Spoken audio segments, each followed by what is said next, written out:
ಚುನಾವಣಾ ಆಯೋಗದ ನಿರ್ದೇಶನದಂತೆ ಕಳೆದ ಬಾರಿಯಂತೆ ಸೆಕ್ಟರ್ ಅಧಿಕಾರಿಗಳ ನೇತೃತ್ವದಲ್ಲಿ ಮತಗಟ್ಟೆ ಅಧಿಕಾರಿಗಳ ತಂಡ ಮನೆ ಮನೆಗೆ ತೆರಳಿ ಮತದಾನ ಮಾಡಿಸುತ್ತಿದೆ.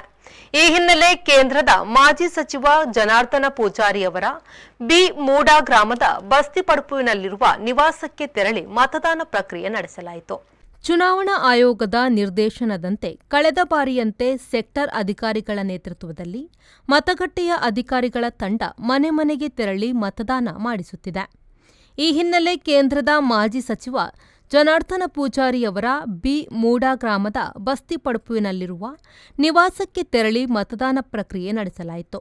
ಮತದಾರರ ಪಟ್ಟಿಯಂತೆ ಇವರಿಗೆ 87 ವರ್ಷ ವಯಸ್ಸಾಗಿದ್ದು, ಈ ಹಿಂದೆ ಬಂಡಾರಿಬೆಟ್ಟು ಶಾಲೆಯ ಭಾಗ ಸಂಖ್ಯೆ 130 ಮತಗಟ್ಟೆಗೆ ತೆರಳಿ ಮತದಾನ ಮಾಡುತ್ತಿದ್ರು.